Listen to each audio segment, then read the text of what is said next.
अस्सलामुअलैकुम मेरी YouTube family. उम्मीद है आप सब खैरियत से होंगे। शुगर के मरीज हीट स्ट्रोक से कैसे बच सकते हैं?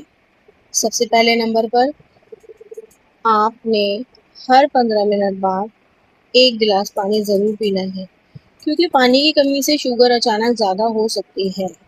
दूसरे नंबर पर दिन 12 बजे से लेकर दोपहर 4 बजे तक धूप में बिल्कुल भी नहीं निकलें, क्योंकि इस वक्त हीट स्ट्रोक का खतरा सबसे ज़्यादा होता है।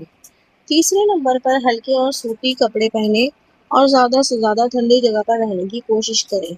नंबर 4 पे दिन में 3 से 4 बार अपनी शुगर चेक करें, क्योंकि गर्मी में अचानक शुगर बदलती रहती है।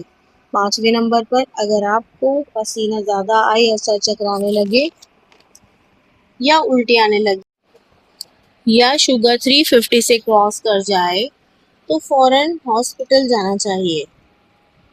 ये वो तरीके हैं जिनसे आप अपने आप को हीट स्ट्रोक से बचा सकते हैं। अब आप मुझे कमेंट सेक्शन में बताइएगा कि आप लोग मेरी वीडियो कहाँ से देख रहे हैं। मेरी वीडियो पसंद आए तो आप लाइक शेयर ज़रूर करिएगा। मेरे चैनल सुमारा वकार हेल्थ टिप्स को सब्सक्राइब करें।